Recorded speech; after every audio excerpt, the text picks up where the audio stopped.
ఓం నమో వెంకటేశాయ. విశ్వోద్భవస్థితిలయాదిషు హేతుమేకం మాయాశ్రయం విగతమాయమచింత్యమూర్తిం ఆనందసాంద్రమమలం నిజబోధరూపం సీతాపతిం విదితతత్వమహం నమామి. జగత్తు యొక్క సృష్టి స్థితి లయాదులకు కారణమైనటువంటి వాడు, ఎవరి యొక్క ఆలోచనలకి అందనటువంటి మహా చైతన్య స్వరూపి సీతాపతి అయినటువంటి శ్రీరామచంద్రునికి నమస్కరిస్తూ, తదభిన్న స్వరూపుడైనటువంటి ఆ శ్రీనివాసుని యొక్క దయా విశేషం చేత సమస్త మానవాళికి ధర్మ తత్పరతను సకల కార్యసిద్ధిని చేకూర్చాలన్నటువంటి సంకల్పంతో తిరుమల తిరుపతి దేవస్థానం వారు నిర్వహిస్తున్నటువంటి శ్రీమద్ రామాయణం అయోధ్యాకాండ ప్రవచన పారాయణ కార్యక్రమంలో నేటికి మనం 239వ రోజులోకి ప్రవేశించాం. ఈ కార్యక్రమాన్ని ముందుగా శ్రీ గురు ధ్యాన పూర్వకంగా సంకల్పవాక్యాలను అందరము కలిసి పలుకుతూ ప్రారంభం చేసుకుందాం. శ్రీ గురు ధ్యానం. గురుర్బ్రహ్మా గురుర్విష్ణు గురుర్దేవో మహేశ్వరః గురుః సాక్షాత్ పరం బ్రహ్మ తస్మై శ్రీ గురవే నమః. శ్రీనివాస ధ్యానం. శ్రీ వెంకటాద్రినిలయః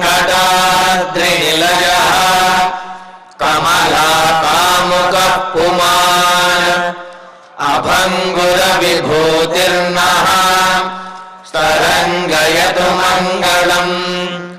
అధ సంకల్పః శ్రీమదాదివరాహ క్షేత్రే విరాజమానస్య శ్రీ పద్మావతీ జానేః అఖిలాండకోటి బ్రహ్మాండ నాయకస్య శ్రీరామచంద్ర రూపాంతరస్య భగవతః శ్రీ వెంకటేశ్వర స్వామినః సన్నిధౌ హనుమత్ సీతా లక్ష్మణ భరత శత్రుఘ్న పరివార సమేత శ్రీరామచంద్ర పరబ్రహ్మణః పరిపూర్ణానుగ్రహేణ అస్మిన్ భువనే సమస్తాధివ్యాధీనాం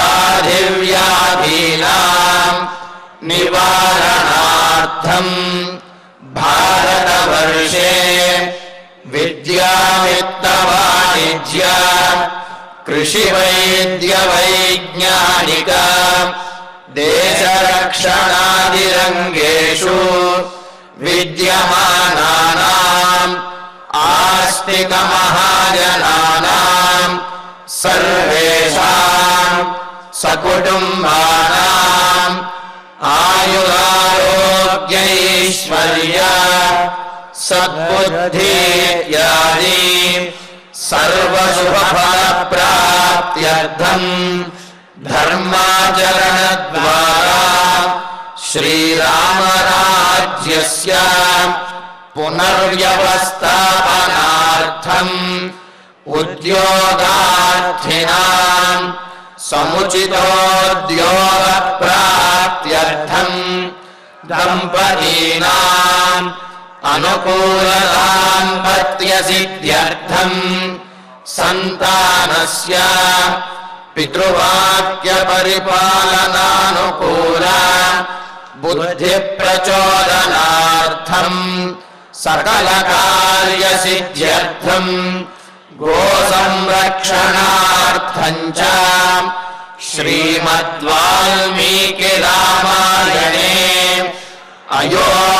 అయోధ్యాకాండే యథాశక్తి శ్లోకం వ్యాఖ్యాన పురస్సరం పంచవింశ సర్గ శ్లోక పారాయణం తథా శ్రీ ధన్వంతరి మంత్ర పారాయణం చ అన్యోన్య సహాయేన ఆచార్య ముఖేన కరిష్యామహే.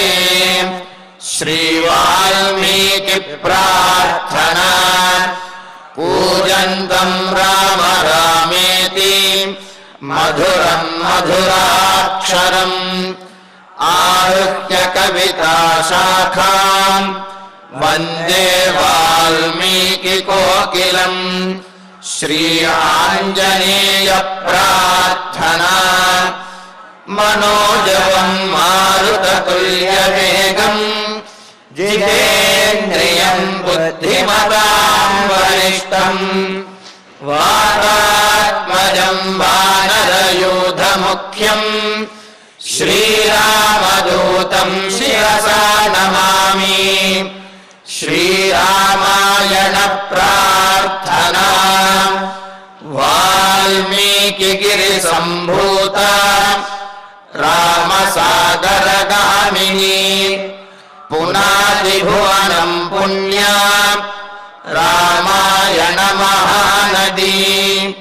శ్రీరామ ప్రార్థనా అయోధ్యాఖ్యేతు గుర్వర్తే త్యక్త్వా రాజ్యం గిరౌ వసన్ పాదుకే భరతాయాదాత్ సరామ శరణం మమ. శ్రీరామచంద్ర పరబ్రహ్మణే నమః. అథ శ్రీమద్ రామాయణే ఆదికావ్యే అయోధ్యాకాండే పంచవింశః సర్గః. శ్రీమన్నారాయణ చరణౌ శరణం ప్రపద్యే. శ్రీమతే నారాయణాయ నమః. శ్రీరామాయ నమః. సాపనీయతమాయాసం ఉపస్పృశ్య జలం శుచిః చకార మాతా రామస్య మంగళాని మనస్విని. 25వ సర్గలో కౌసల్యాదేవి రాముడికి చేసినటువంటి మంగళాశాసనము, మంగళాశంసనము, దానిని మనకు చాలా స్పష్టంగా తెలియజేశారు.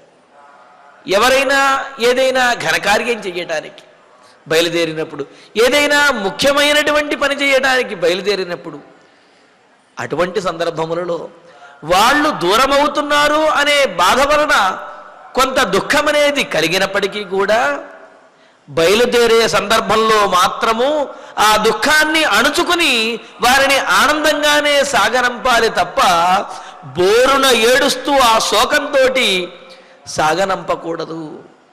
అందుకనే సహజంగా మనం చూస్తూ ఉంటాం, పెళ్ళిళ్ళల్లో పెళ్లి పూర్తయిన తర్వాత ఈ అప్పగింతల కార్యక్రమం జరుగుతూ ఉంటుంది. ఆ అప్పగింతలు జరిగేటప్పుడు అమ్మాయిని అత్తవారింటికి అప్పచెప్పి, అత్తవారింట్లో ఉన్నటువంటి వారికి అప్పచెప్పి అమ్మాయిని సాగనంపుతున్నప్పుడు వీళ్ళందరూ కూడా, అంటే అమ్మాయికి సంబంధించిన కుటుంబం వారందరూ కూడా బాధపడుతూ ఏడుస్తూ ఉంటారు. అయితే ఆ సందర్భంలో బాధ కలగటము అనేది అది ఎవరికైనా సరే సహజము. అందుకనే కణవ మహర్షి అంటాడు కదా, యాంత్యేవం గృహిణీ పదం. అది ఇంకో మాట కూడా అంటారు.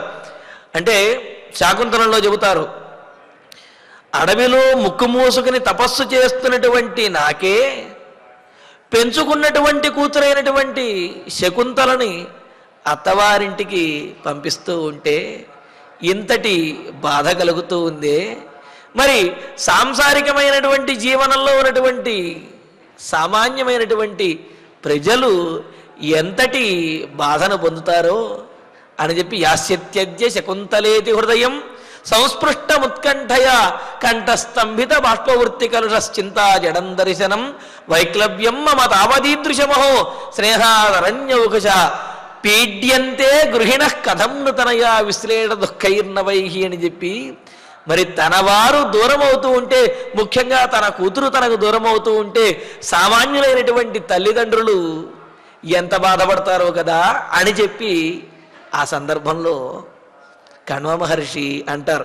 అయితే ఆ కణ్వ మహర్షి కూడా కొంత బాధపడినప్పటికీ కూడా ఆ అమ్మాయిని పంపించేటప్పుడు మాత్రము మంగళాశంసనము చేసి ఆమెను చక్కగా పంపించాడు.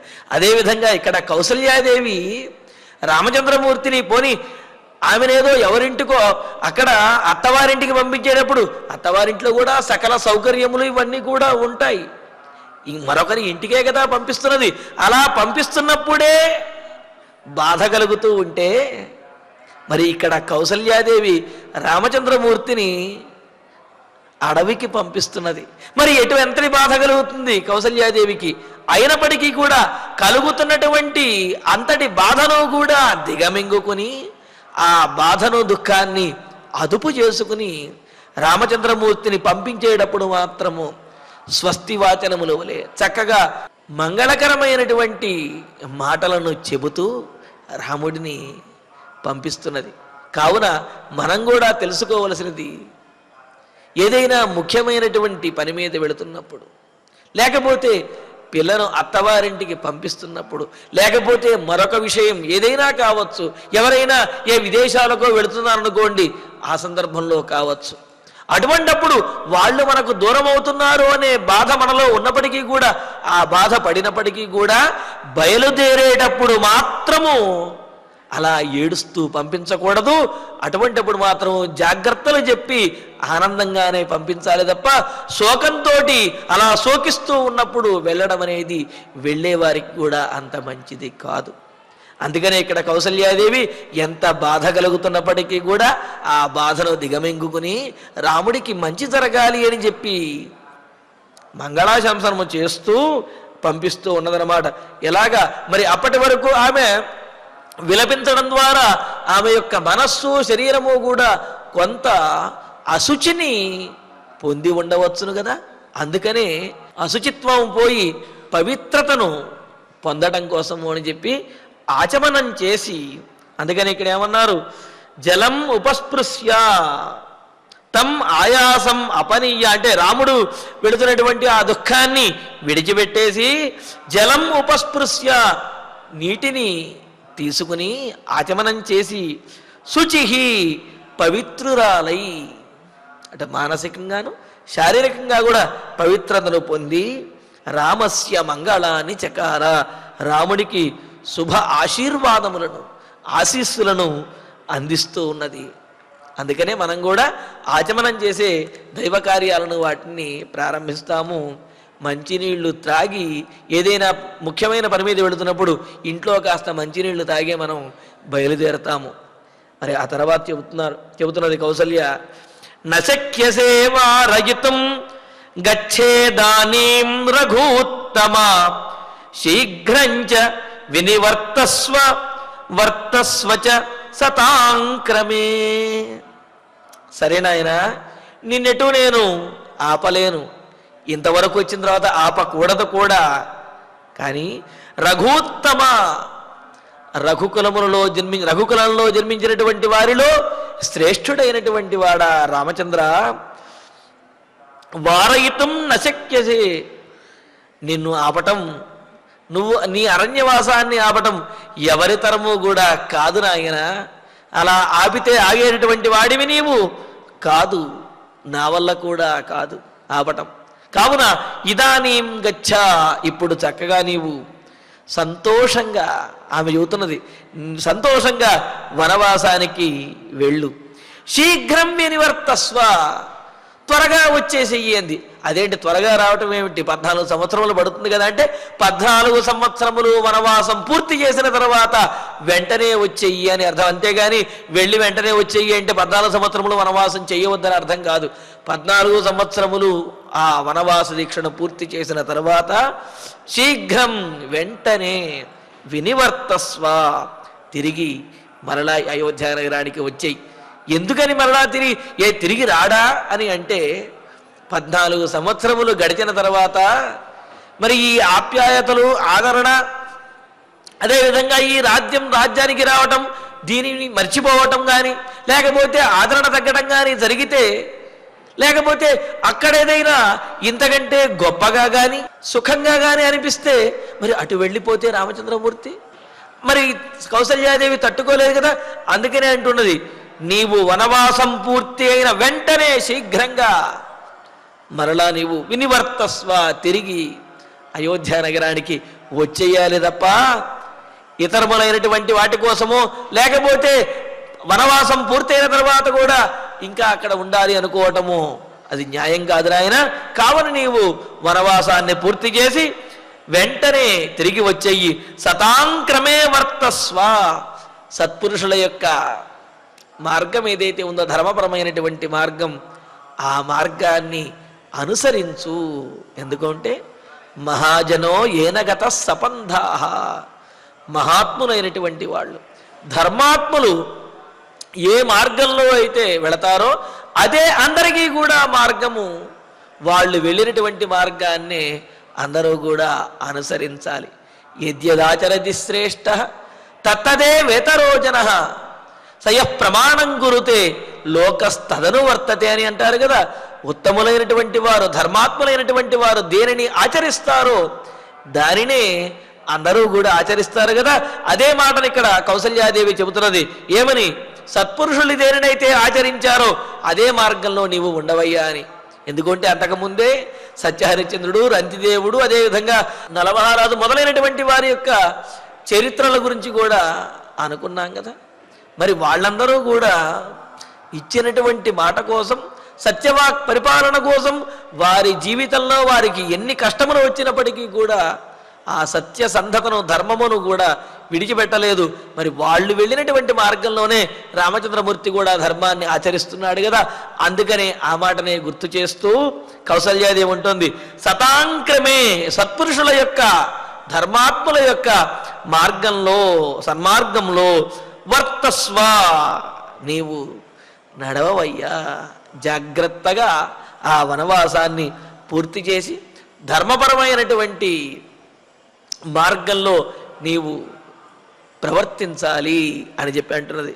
ఇక్కడ మరో అనువార్థం కూడా చెబుతారు, సతాంక్రమే వర్తస్వ, సదనుష్ఠాన పూర్వకమైనటువంటిది. అంటే సత్కార్యములు చేయటానికి అవకాశం ఉన్నటువంటి మార్గము, సత్కార్యం చేయడానికి ఎక్కువగా సమర్థత కలిగినటువంటి మార్గము అంటే రాజు అవ్వటం.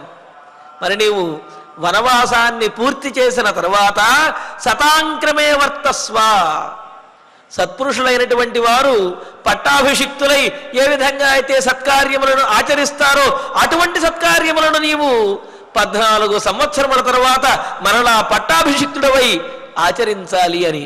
అంటే ఇక్కడ చూడండి, వనవాసానికి వెళ్ళడము అనేది కూడా సతాంక్రమే వర్తస్వ అనే మాట ద్వారా, సత్పురుషులు ఏ విధంగా అయితే మాట నిలుపుకోవడం కోసం కష్టములను అనుభవించి ధర్మ మార్గంలో వెళ్ళారో అదే విధంగా నీవు ఈ వనవాసానికి వెళ్ళి రావయ్యా అని చెప్పటం. మరి రెండో అర్థం సతాంక్రమే వర్తస్వ, సత్పురుషులు తాము పట్టాభిషిక్తులైన తర్వాత తమ జీవితాన్ని ఆ రాజు అయినటువంటి వారు దేశాన్ని రంజింపజేయటం కోసం, దేశ రక్షణ కోసం, పాలన కోసం ఏ విధంగా అయితే వాళ్ళు ప్రవర్తిస్తారో ఎంతోమంది మహారాజులు పూర్వం ఆ విధంగా సతాంక్రమే సత్పురుషులైనటువంటి ఆ మహారాజులు ఆచరించినటువంటి తీరిలో నీవు కూడా 14 సంవత్సరముల తరువాత పట్టాభిషిక్తుడవై సతాంక్రమే వర్తస్వ, మీ పూర్వీకులు ఎవరైతే గొప్పవారు ఉన్నారో వారి మార్గాన్నే నీవు అనుసరించి పట్టాభిషిక్తుడివి కావాలి అనే విషయాన్ని కూడా ఇక్కడ తెలియజేస్తూ కావున శీఘ్రం గచ్చ, వెంటనే, ఇదానీం గచ్చ, ఇప్పుడు నీవు వెళ్ళవయ్యా, శీఘ్రం ఆగచ్చ, శీఘ్రం వినివర్తస్వ, 14 సంవత్సరములు పూర్తయిన వెంటనే నీవు ఇక్కడికి తిరిగి వచ్చేసి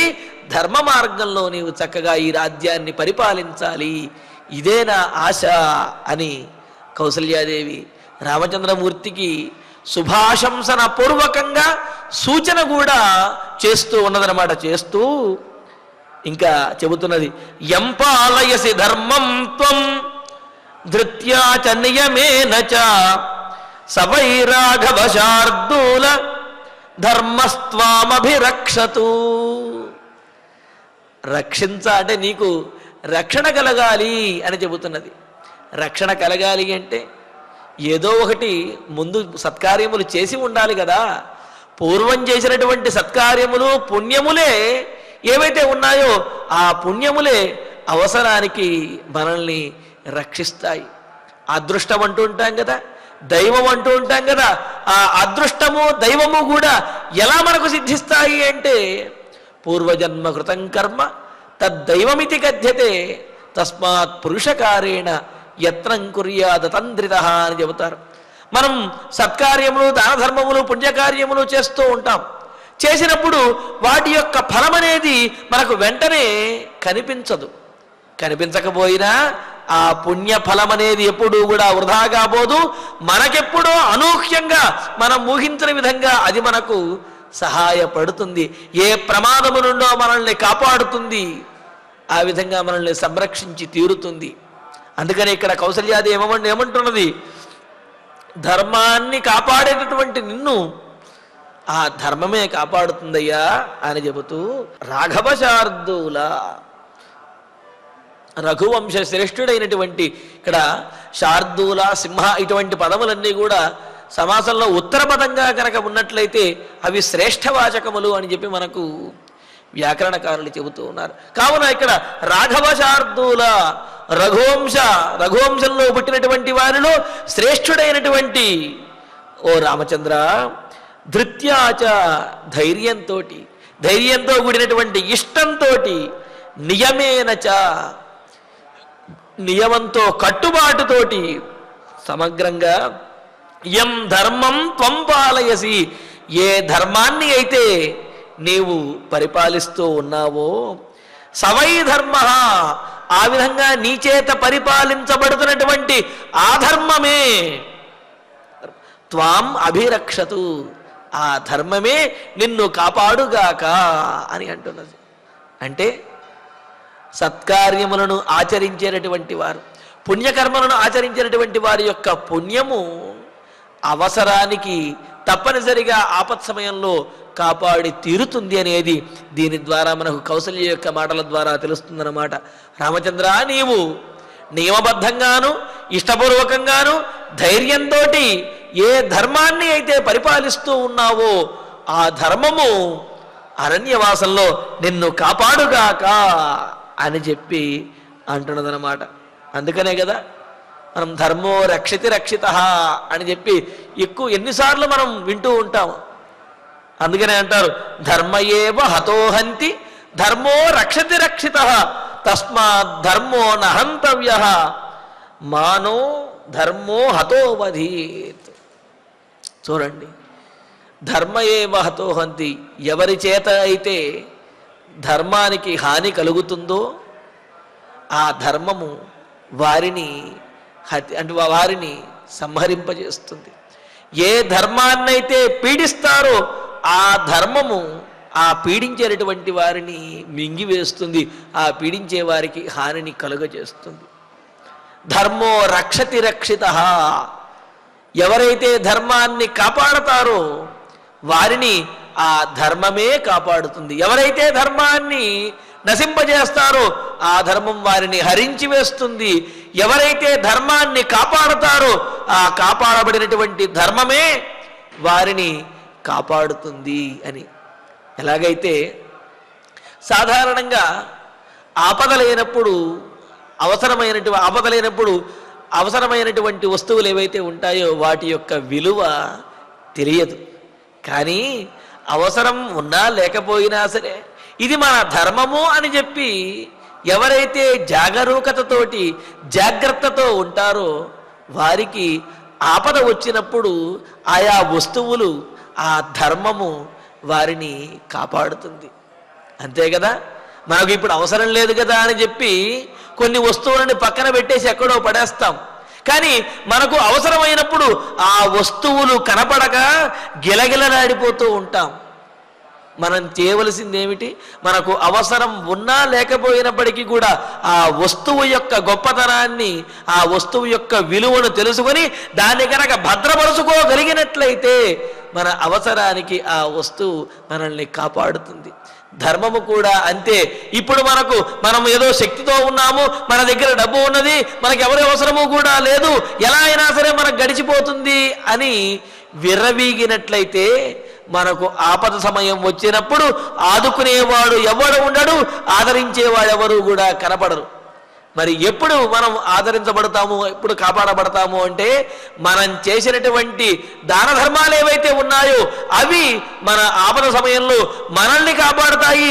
కేవలం మనల్నే కాదు, మన బిడ్డలను వారి బిడ్డలను కూడా మనం చేసినటువంటి దాన ధర్మములు కాపాడతాయి అన్నమాట.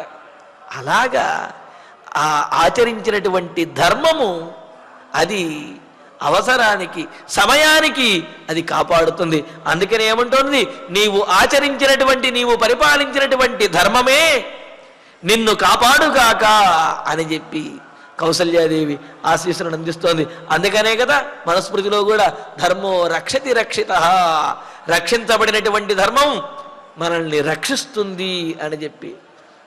పైగా కొంతమందికి కొన్ని ధర్మములనేవి చెప్పారు. వారు ఆయా ధర్మములను ఆచరించడమే, ఆయా నియమములను ఆచరించడమే వారి యొక్క ధర్మము. అంతే కదా, వైద్యులకు కొన్ని ధర్మములు చెప్తారు. అదేవిధంగా అర్చకులకు కానివ్వండి, లేకపోతే ఇంకోరికి కానివ్వండి, ఎవరికైనా సరే వారి వారి వృత్తులను బట్టి, వారి యొక్క చేసేటటువంటి ప్రవృత్తులను బట్టి, ఆ సందర్భములను బట్టి కొన్ని ధర్మములు కొంతమందికి తెలియజేయబడ్డాయి. ఆయా ధర్మములను వారు ఆచరించడమే ధర్మాన్ని కాపాడినట్లు అవుతుంది. మరి క్షత్రియ ధర్మం ఏమిటి అంటే లోకాన్ని కాపాడటము, ఇచ్చినటువంటి మాట నిలుపుకోవటము అని అన్నారు.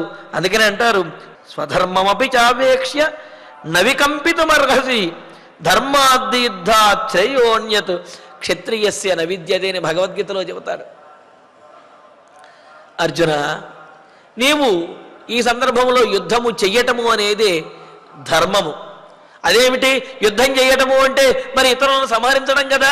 మరి అటువంటి సందర్భంలో యుద్ధం చేయడం అనేది ధర్మం ఎలా అవుతుంది అంటే, క్షత్రియునికి ధర్మం ఏమిటి, అవతల వాడు యుద్ధం చేయటానికి వచ్చినప్పుడు చేతులు కట్టుకుని కూర్చోకుండా వాడికి ధీటుగా సమాధానం చెప్పడమే క్షత్రియ ధర్మం. కానీ అవతల వాడు విజృంభిస్తున్నప్పటికీ కూడా, అవమానిస్తున్నప్పటికీ కూడా, అధర్మంగా అవతల వాడు శత్రువు ప్రయత్నిస్తున్నప్పటికీ కూడా వాడు అధర్మంగా ఉన్నప్పుడు ఆ అధర్మాన్ని అణచకపోయినట్లయితే అది క్షత్రియ ధర్మం కాదు. అధర్మంతో ఆక్రమిస్తున్నటువంటి వాడిని అణచివేయటమే ధర్మము. కావున క్షత్రియస్య నవిద్యతే ధర్మార్థ యుద్ధాశ్రయోన్యత్ క్షత్రియస్య నవిద్యతే. కౌరవులు అధర్మంతో ఇప్పుడు విర్రవీగుతూ ఉన్నారు. కావున ఈ సందర్భంలో యుద్ధము చెయ్యటమే ధర్మము. కావున నీవు యుద్ధము చెయ్యవలసినదే అని చెప్పి పరమాత్మ తెలియజేశాడు కదా. పైగా ఇంకో మాట కూడా చెబుతాడు. సరే, ధర్మాన్ని ఆచరించడం వల్ల ప్రయోజనం ఏమిటండి అంటే స్వర్గాదులవన్నీ కూడా ప్రాప్తించటం. మరి ధర్మాన్ని ఆచరించకుండానే ఆ స్వర్గాదులు వస్తున్నాయనుకోండి, అప్పుడు వాటిని పొందాలా, ధర్మాన్ని ఆచరించాలా, వాటి యొక్క ఫలాన్ని పొందాలా అంటే ధర్మాన్ని ఆచరించటమే గొప్పది అని అంటున్నారు. అంటే ఏమిటి, ఫలము కంటే కూడా ఆ ఫలము కోసం చేసే ప్రయత్నం ఏదైతే ఉందో, వారి యొక్క స్వధర్మం ఏదైతే ఉందో దాన్ని ఆచరించటమే గొప్ప విషయము అని అన్నారు. దానికి కూడా చెబుతారు, ఎదృచ్ఛయా చోపపన్నం స్వర్గద్వారం అపావృతం సుఖినః క్షత్రియా పార్థ లభంతే యుద్ధమీదృశం అని చెప్పి. క్షత్రిని యొక్క ధర్మం ఏమిటి అంటే, ఒక పక్క ఉదాహరణకి చెప్పుకుందాం, ఒక పక్క స్వర్గం వచ్చేటటువంటి అవకాశం దొరికింది, మరి ఒక పక్క యుద్ధం చేయవలసినటువంటి అవసరం ఏర్పడింది. మరి ఆ క్షత్రియుడు స్వర్గానికి వెళ్ళాలా, యుద్ధాన్ని చెయ్యాలా అంటే యుద్ధమే చెయ్యాలి. ఎందుకు అంటే ఆ సందర్భంలో యుద్ధము చేసి లోకాన్ని, తన ప్రజలను కాపాడవలసినటువంటి బాధ్యత ఆ రాజుగారికి ఉన్నది. కావున తనకు స్వర్గం ప్రాప్తిస్తున్నప్పటికీ కూడా దాన్ని పక్కన పెట్టేసి యుద్ధం చేసి తన ధర్మాన్ని నిర్వర్తించడమే అతని యొక్క కర్తవ్యం. అంటే ఏమిటి, మొదటి కర్తవ్యం ధర్మాన్ని ఆచరించటము. అలా ఆచరించినట్లయితే ఇప్పుడు కాకపోతే తర్వాత దాని యొక్క స్వర్గం వస్తుంది, ఇప్పుడు కాకపోతే తర్వాత దాని యొక్క ఫలాన్ని పొందగలుగుతాము. అంతేగాని ఫలం వస్తుంది కదా అని చెప్పి ధర్మాన్ని విడిచిపెట్టేసినట్లయితే అది క్షత్రియ ధర్మం కాదు అని చెప్పి అంటారు. మరి అదేవిధంగా రామచంద్రమూర్తి కూడా ఇక్కడ వనవాసానికి వెళ్ళాలి, వనవాస దీక్ష చెయ్యాలి అని ధర్మం కోసం ఆచరిస్తున్నాడు. ఆయన వనవాస దీక్ష నుండి తప్పించుకోదలుచుకుంటే అదో పెద్ద విషయము కాదు. దానికి అంగీకరించడానికి అయోధ్య నగరంలో అందరూ సిద్ధంగా ఉంటారు. కానీ వనవాస దీక్షను చెయ్యటమే ఆ సందర్భంలో ధర్మము. కావున ఆ ధర్మాన్ని ఆచరించాలి అని చెప్పి అనుకున్నాడు. అందుకనే కౌసల్యాదేవి కూడా చాలా ధైర్యంగాను చాలా స్పష్టంగా తెలియజేస్తున్నది. నీవు ఏ ధర్మాన్ని అయితే నియమబద్ధంగా ఇష్టంగా పాటిస్తూ ఉన్నావో, పరిపాలిస్తూ ఉన్నావో ఆ ధర్మమే నిన్ను కాపాడుతుంది నాయన, ఆ ధర్మమే నిన్ను కాపాడుగాక అని చెప్పి అంటూ ఇంకో మాట చెబుతున్నది. ఏభ్య ప్రణమసే పుత్ర చైత్యేష్వాయతనేషు చ తే చ త్వామభిరక్షంతు వనే సహ మహర్షిభిః. నాయన రామచంద్ర, నీవు యువరాజుగా ఉన్నప్పుడు, అంటే యువరాజు పట్టాభిషేకం కోసం వచ్చేటప్పుడు కూడా నేను రాజును కాబోతున్నాను అనే గర్వాన్ని ఎప్పుడూ చూపించలేదు. మొదటి నుండి నీవు చాలా వినయంగా ఉన్నావు. ఎలాగా?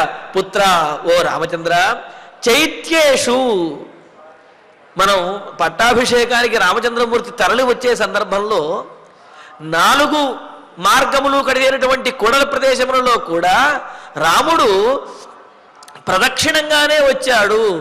అదేవిధంగా ఆ మధ్యలో ఉండే ఆలయములు ఏవైతే ఉంటాయో ఆ ఆలయములకు కూడా రామచంద్రమూర్తి ప్రదక్షిణంగానే వచ్చాడు. ఆ విధంగా వాటన్నింటినీ కూడా గౌరవించాడు అని చెప్పి మనం చెప్పుకున్నాం. అందుకనే కౌసల్యాదేవి అంటోంది ఏమని? చైత్యేషు, చతుష్పథముల యందు, అంటే 4 మార్గములు కలిసేటటువంటి కూడలి ప్రదేశం ఏదైతే ఉందో అటువంటి చోట. అలాగే రచ్చబండలు అని అంటూ ఉంటారు, దాన్ని చైత్యము అంటారు. అంటే పెద్ద వృక్షము, దాని దగ్గర ఒక పెద్ద ఈ బండలలాగా పరిచి పెద్దలందరూ కూడా అక్కడ కూర్చుని మాట్లాడుకుంటూ ఉంటారు. ఆ వృక్షములు కూడా సహజంగా దేవతా వృక్షాలే అయి ఉంటాయి. ఏ మర్రి చెట్టో రావి చెట్టో ఇలాంటివి ఉంటాయి. అటువంటి సందర్భంలో కూడా ప్రదక్షిణంగానే వెళ్ళడం అనేది మనకు శుభకరం అన్నమాట. రామచంద్రమూర్తి పట్టాభిషేకానికి వచ్చేటప్పుడు ఆ విధంగానే ఎక్కడైతే దేవతా వృక్షాలు కనిపించాయో అక్కడ కూడా ఏం చేశాడు? ప్రదక్షిణంగానే వచ్చాడు తప్ప అప్రదక్షిణంగా ఎక్కడ రాలేదు. ఈ విధంగా చిన్న చిన్న విషయాలలో కూడా రాముడు నియమములను పాటిస్తూనే ఉన్నాడు, అందరినీ గౌరవిస్తూనే ఉన్నాడు. అందుకనే చైత్యేషు, 4 మార్గములు గడిచేటటువంటి కూడళ్ళ యందు, అదేవిధంగా దేవతా వృక్షములు కలిగినటువంటి ఆ రచ్చబండల యందు, అలాగే ఆరామ క్షేత్రములు ఏవైతే ఉన్నాయో ఆ ఆరామ క్షేత్రములను వీటిని కూడా గౌరవిస్తూ వాటన్నిటికీ కూడా ప్రదక్షిణంగానే వచ్చేటటువంటి నీవు, ఇంకా ఆయతనేషు చ, దేవాలయముల యందు కూడా ఏభ్య ప్రణమసే, ఎవరికైతే నీవు నమస్కరిస్తూ ఉన్నావో ఇప్పటి వరకు కూడా ఆ విధంగా నీవు ఎవరికి నమస్కరిస్తూ ఏ విధంగా అయితే అందరినీ గౌరవిస్తూ ఉన్నావో, తేచ, ఆ దేవతలందరూ కూడా, అంటే ఆ మార్గములలో ఉన్నటువంటి వారు, ఆ వృక్షముల యందు, దేవతా వృక్షముల యందు ఉన్నటువంటి దేవతలు, అక్కడ ఉన్నటువంటి మహాత్ములైనటువంటి సత్పురుషులు ఎవరైతే ఉన్నారో వారందరూ కూడా, తేచ, ఆ దేవతలందరూ కూడా మహర్షిభిః సహా, మహర్షులతో కూడి. అంటే మనం అనుకున్నాం కదా రచ్చబండలు అని, అంటే మనకు అనిపిస్తుంది అయ్యో రచ్చబండల దగ్గర ఏముందండి, ఇప్పుడు మనం చూస్తూ ఉన్నాం కదా రచ్చబండలు అంటే ఓ పెద్ద చెట్టు ఉంటుంది, దాని చుట్టూ అరుగులు ఉంటాయి, దాని మీద కొంతమంది కూర్చుని ఆడుకుంటూ ఉంటారు అని చెప్పి అనుకుంటాం. కానీ రచ్చబండలు చైత్యములు అంటే అలా అనవసరమైనటువంటి వ్యసనములతో కూడినటువంటి ఆటలు ఆడటానికి కాదు. పెద్దలు, గ్రామ పెద్దలు కానీ ఎవరైతే పెద్దలు ఉంటారో వాళ్ళు ఆ గ్రామానికి సంబంధించినటువంటి యోగ్యమైనటువంటి పనులు చేయటానికి, ఆ గ్రామంలో ఉన్నటువంటి ప్రజలకు క్షేమాన్ని చేకూర్చడానికి కావలసినటువంటి నలుగురు కలిసి మాట్లాడుకోవటం కోసము ఆ వృక్షములు, ఆ రచ్చబండలు కూడా ఏర్పాటు చేయబడతాయి తప్ప లేనిపోయినటువంటి వ్యసనములను ప్రదర్శించడానికి కాదు అనేది మనం తెలుసుకోవాలి. అందుకని ఆ రచ్చబండ ప్రదేశములు కూడా పెద్దల మహానుభావుల ధర్మాన్ని విచారించేటటువంటి వాళ్ళు కూర్చొని ఉంటారు, కావున అవి కూడా చాలా పవిత్రమైనవి అని ఇక్కడ తెలియజేస్తున్నారు. మరి అటువంటి చోట దేవతలకు, అదేవిధంగా మహర్షులు మొదలైనటువంటి వారికి, పెద్దలని కూడా ఇటువంటి ఎవరైతే ఉన్నారో వారందరికీ కూడా నీవు నమస్కరించావు కదా, నమస్కరిస్తావు కదా, అటువంటి వారందరూ కూడా తేచ మహర్షిభిః సహా, వారందరూ ఆ దేవతలందరూ అదేవిధంగా మహర్షులతో కలిసి వనే త్వాం అభిరక్షంతు, నీవు వనంలో వెళ్ళేటప్పుడు నిన్ను అన్ని విధాలుగా వారు రక్షించెదరుగాక, వారి యొక్క ఆశీస్సులు నిన్ను ఆ అడవిలో రక్షించుగాక అని అన్నారు. పైగా ఇక్కడ చూడండి, చైత్యములు 4 మార్గములుగా జరిగిన కోడల ప్రదేశములు, అదేవిధంగా రచ్చబండలు మొదలైనటువంటి ఆ వృక్షములు దేవతా వృక్షములు కలిగినటువంటి ప్రదేశములు, మార్గములు, పెద్దలు, ఇలాగా ఈ భూమండలం మీద, లేకపోతే అయోధ్య నగరంలో కనిపిస్తున్నటువంటి అన్నింటి యందు ఉన్నటువంటి దేవతలు అని అన్నారు. అన్నింటిలో దేవతలు ఉంటారా అంటే, అన్నింటిలో దేవతలను చూడగలిగినటువంటి వారికి అన్నింటిలో దేవతలు ఉంటారు, వారి యొక్క ఆశీస్సులను వారు పొందగలుగుతారు.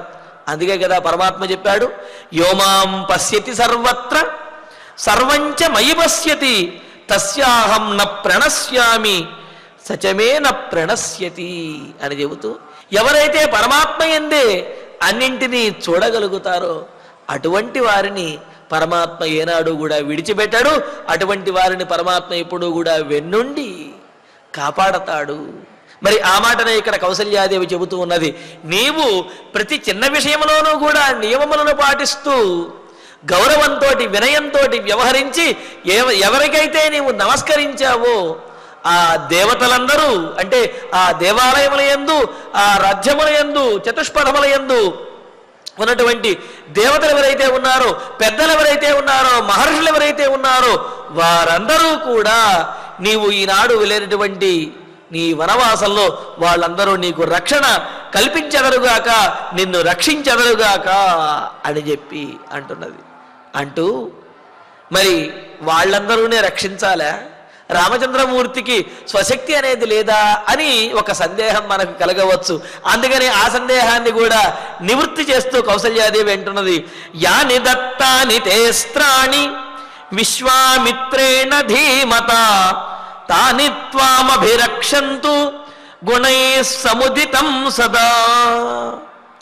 ధీమత, బుద్ధిమంతుడైనటువంటి వాడు, స్థిరమైనటువంటి చిత్తము కలిగినటువంటి వాడైన విశ్వామిత్రేణ, విశ్వామిత్ర మహర్షి చేత తే యాని అస్త్రాన్ని దత్తాని, నీకు ఏ అస్త్రములైతే ఇయ్యబడ్డాయో, విశ్వామిత్ర మహర్షి తాను తపస్సుల యొక్క ఫలంగా ఏ అస్త్రములనైతే పొందాడో ఆ అస్త్రములన్నింటినీ అన్నీ కూడా సదా గుణై సహా సముదితం, ఎల్లప్పుడూ కూడా సద్గుణములతో కూడినటువంటి నిన్ను త్వాం అభిరక్షంతు, నిన్ను రక్షించుగాక.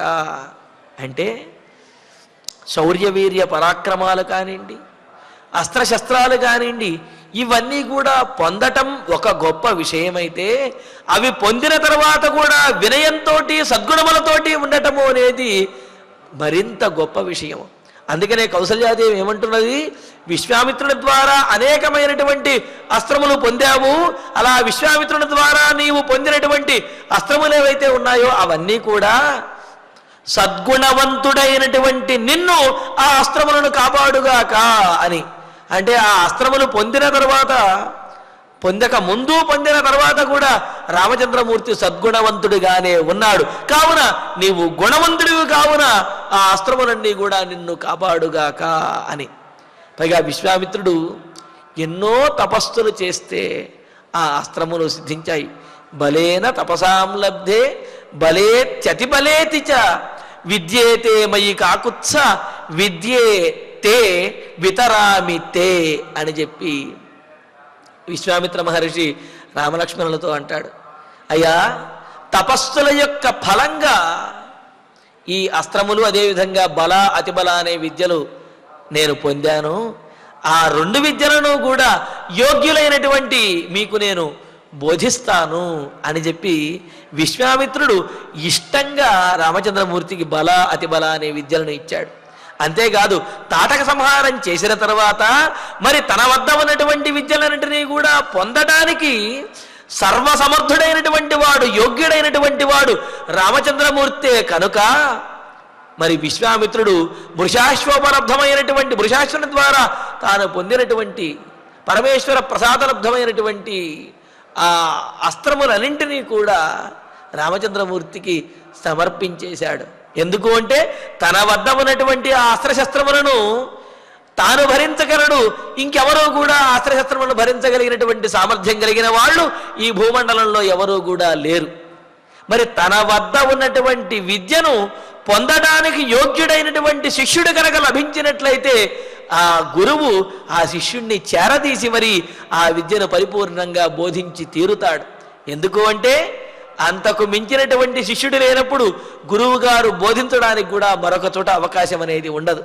అలాగే ఉత్తముడైనటువంటి గురువు లభించినప్పుడు ఆ గురువుని ఆశ్రయించి గురువుని సేవించి విద్యను మనం పొందాలి అన్నమాట. అలాగా విశ్వామిత్రుల వారు రామచంద్రమూర్తి యొక్క శక్తి సామర్థ్యములు గుణములు వీటినన్నిటినీ గమనించినటువంటి వాడై విశ్వామిత్రుడు అనేకమైనటువంటి అస్త్రశస్త్రములను రామచంద్రమూర్తికి ధారపోశాడు, రామచంద్రమూర్తికి ఇచ్చాడు. మరి ఇచ్చినటువంటి అస్త్రశస్త్రములు సామాన్యమైనటువంటివి కాదు.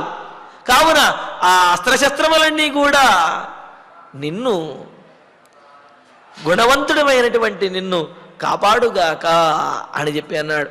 పైగా విశ్వామిత్రుడు చెబుతాడు, నాయన ఈ శస్త్రములు ఈ అస్త్రములు నిన్ను పొందాలి అని చెప్పి ఎదురు చూస్తూ ఉన్నాయి. ఎందుకు అంటే సమర్థుడైనటువంటి వాడి చేతిలో ఉండేటువంటి అస్త్రములు సమర్థవంతంగా పనిచేస్తాయి. సద్గుణవంతుడైనటువంటి వాడు లోక కళ్యాణకరుడైనటువంటి వాడి చేతిలో ఉన్నటువంటి అస్త్రములు లోక కళ్యాణానికి వినియోగపడతాయి. అవి పూర్తి సామర్థ్యంతో పనిచేస్తాయి. ఎన్ని అస్త్రశస్త్రములు చదివినప్పటికీ కూడా బుద్ధి కనుక సవ్యంగా లేకపోతే కర్ణుడు ఉన్నాడు. కర్ణుడు అనేకమైనటువంటి అస్త్రశస్త్రములను గురువుని ఆశ్రయించి పొందాడు. కానీ కర్ణుడి యొక్క బుద్ధి వంకర వల్ల ఆ అస్త్రశస్త్రములు ఏవి కూడా సమయానికి అక్కరకు రాలేదు, అవి కూడా వినియోగపడలేదు. కానీ గుణవంతుడిగా ఉన్నటువంటి వాడి వద్ద, సమర్థుడైనటువంటి వాడి వద్ద అస్త్రశస్త్రములు మరింత ఉత్సాహంగా అవి పనిచేస్తాయి. అందుకనే విశ్వామిత్రుడు అంటాడు, నాయనా నిన్ను పొందడానికి నీ దరి చేరడానికి ఈ అస్త్రశస్త్రములన్నీ కూడా తహతహలాడుతున్నాయి, కావున వీటిని స్వీకరించవయ్యా అని విశ్వామిత్రుడు ఆ అస్త్రములన్నింటినీ కూడా రామచంద్రమూర్తికి సమర్పించాడు కదా. ఆ విషయాన్ని ఇక్కడ కౌసల్యాదేవి గుర్తు చేస్తూ, విశ్వామిత్రుడు నీకు ఇచ్చినటువంటి అస్త్రములు ఏవైతే ఉన్నాయో ఆ అస్త్రములన్నీ కూడా గుణవంతుడమైనటువంటి నిన్ను ఆ అస్త్రములన్నీ సంరక్షించుగాక. అంటే ఏమిటి? అడవిలో నువ్వు వనవాసంలో ఉన్నావు, కావున వ్రతదీక్షలో ఉన్నానని చెప్పి నీ మీద ఎవరైనా నీకు అపాయం కలిగిస్తూ ఉంటే నువ్వు మౌనంగా ఉండకూడదు సుమా. నీ దగ్గర అనేకమైనటువంటి అస్త్రములు ఉన్నాయి.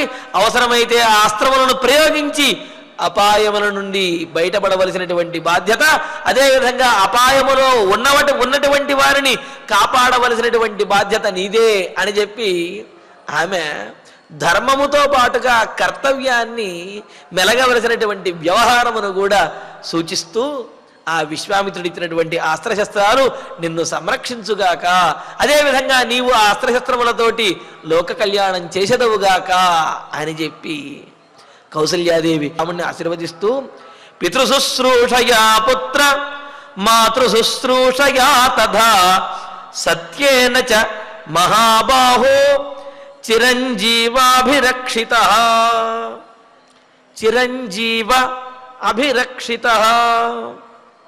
మహాబాహో, గొప్ప బాహుబల సంపన్నుడైనటువంటి రామచంద్ర పుత్ర కుమార, పితృశుశ్రూషయ తండ్రి గారిని సేవించడం ద్వారాను, మాతృశుశ్రూషయ అలాగే తల్లులను మమ్మలను నన్ను సేవించడం ద్వారాను కూడా, యథా తథా సత్యేనచ అలాగే సత్యవాక్ పరిపాలన చేయటం ద్వారాను కూడా అభిరక్షిత నీవు సంరక్షించబడినటువంటి వాడివై, చిరంజీవ దీర్ఘాయుష్మంతుడివై చక్కగా జీవించునాయన, దీర్ఘాయుష్మంతుడివై ఆ అడవిలో ఎటువంటి ఆపదను పొందకుండా నీవు తిరిగి రావాలి అని అంటున్నది. మరి ఇక్కడ దీర్ఘాయుష్మంతుడవై అని చెప్పడానికి ముందుగా తల్లిదండ్రులను సేవించినటువంటి నీవు, అలాగే సత్యవాక్ పరిపాలన చేసినటువంటి నీవు అని చెప్పడంలో ఉద్దేశం ఏమిటి అంటే, తల్లిదండ్రులను సేవించడం ద్వారాను సత్యవాక్ పరిపాలన చెయ్యటం ద్వారాను కూడా దీర్ఘాయుష్షు కలుగుతుంది అనేది దీని ద్వారా మనకు తెలుస్తున్నది. అందుకే కదా అభివాదనశీలస్య నిత్యం వృద్ధోపసేవినః చత్వారి తస్య వర్ధంతే ఆయుర్విద్య యశో బలం అని చెప్పి అభివాదనశీలస్య వినయంగా ఉండేటటువంటి వాడు, అదేవిధంగా పెద్దలకు నమస్కరించేవాడు, నిత్యం వృద్ధోపసేవిన తన తల్లిదండ్రులని పెద్దలని కూడా ఎప్పుడూ కూడా సేవించేటటువంటి వాడికి 4 విషయములు వర్ధిల్లుతాయి, 4 విషయములలో అతను వర్ధిల్లుతాడు అని చెప్పారు కదా. ఏమిటి? ఆయుష్ ఆయుర్వృద్ధి కలుగుతుంది, విద్యాభివృద్ధి కలుగుతుంది, యశః కీర్తి కలుగుతుంది, బలం శారీరకమైనటువంటి తేజస్సు బలము కూడా ఆరోగ్యము కూడా కలుగుతాయి.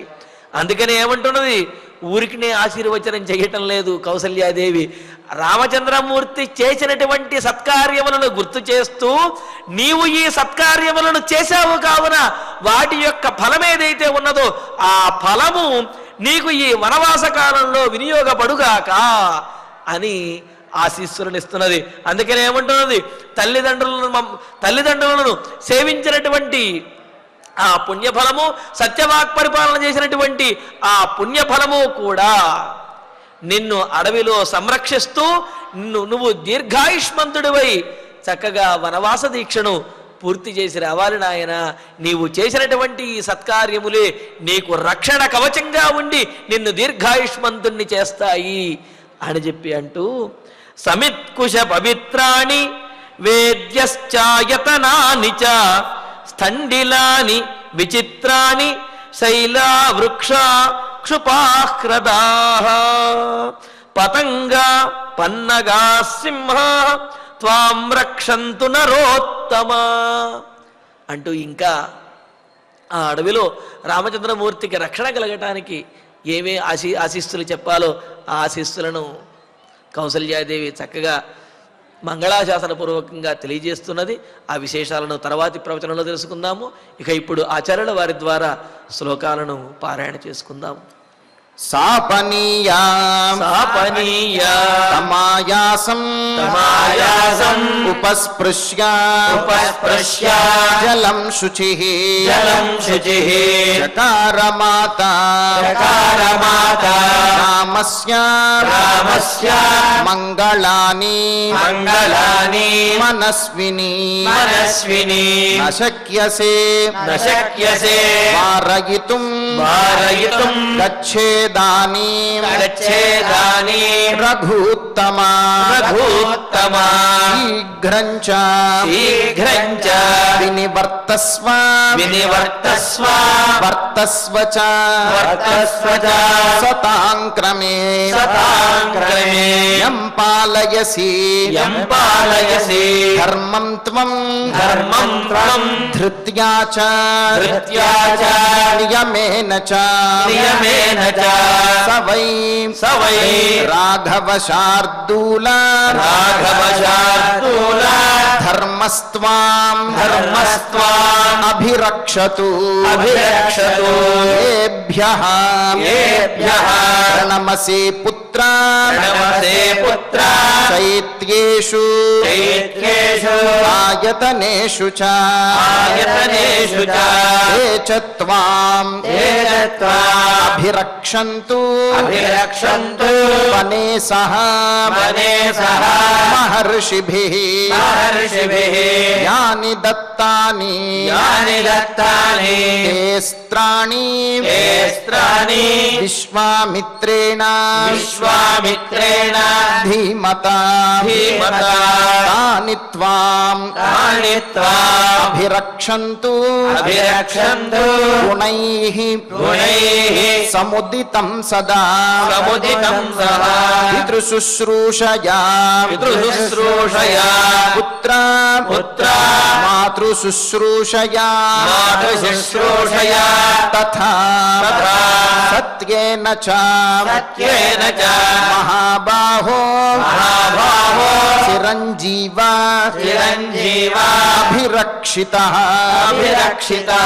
సమిత్కుశ పవిత్రాణి సమిత్కుశ పవిత్రాణి నేద్యశ్చ ఆయతనాని చ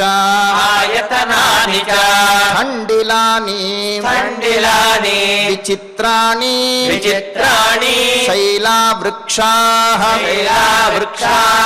क्षुपाह्रदाः क्षुपाह्रदाः पतङ्गाः पतङ्गाः पन्नगाः सिंहाः पन्नगाः सिंहाः त्वां रक्षन्तु त्वां रक्षन्तु नरोत्तमा नरोत्तमा इत्यार्षे श्रीमद् रामायणे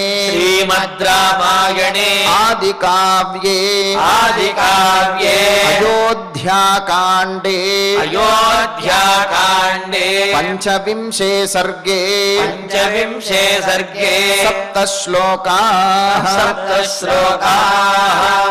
ఫలశ్రుతి నుండి మంగళాంతం వరకు అందరము కలిసి పఠిద్దాం. ఫలశ్రుతి ఆయుష్యమారోగ్యకరం యశస్యం సౌభ్రాతృకం బుద్ధికరం సుఖం చ శ్రోతవ్యమేతన్నియమేన సద్భిః ఆఖ్యానమోజస్కరమృద్ధికామైః శ్రీరామచంద్ర పరబ్రహ్మణే నమః.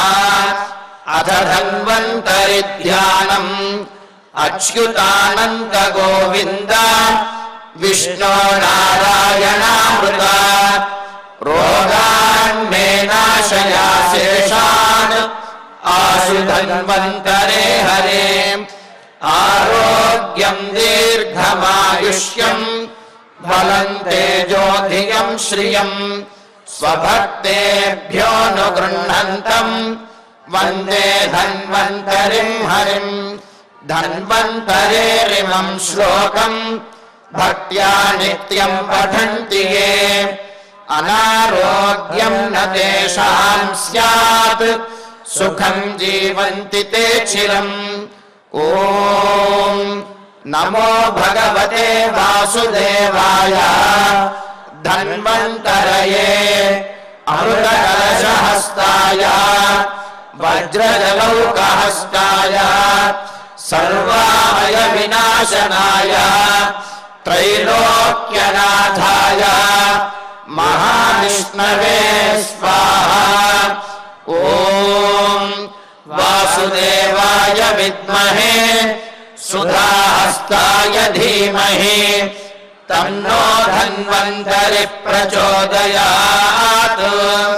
అథ నవగ్రహ ప్రార్థనా ఆరోగ్యం పద్మబంధుర్వితరతు నితరాం సంపదం శ్రీకరశ్మిః భూలాభం భూమిపుత్రః సకల గుణయుతాం వాగ్విభూతిం చ సౌమ్యః సౌభాగ్యం దేవమంత్రీ రిపుభయశమనం భార్గవః శౌర్యమార్కిః దీర్ఘాయుః సైంహికేయః విపులతరయశః కేతుః ఆచంద్రతారం అరిష్టాని ప్రణశ్యంతు దురితాని భయాని చ శాంతిరస్తు శుభం మేస్తు గ్రహాః కుర్వంతు మంగళం. అథ క్షమా ప్రార్థనా యదక్షరపదభ్రష్టం మాత్రాహీనం చ యద్భవేత్ తత్సర్వం క్షమ్యతాం దేవా నారాయణ నమోస్తుతే. అథ భగవత్సమర్పణం కాయేన వాచా మనసేంద్రియైర్వా బుద్ధ్యాత్మనా వా ప్రకృతే స్వభావాత్ కరోమి యద్యత్ సకలం పరస్మై నారాయణాయేతి సమర్పయామి. అథ మంగళం శ్రియః కాంతాయ కళ్యాణ నిధయేర్ధినాం శ్రీవేంకట నివాసాయ శ్రీనివాసాయ మంగళం.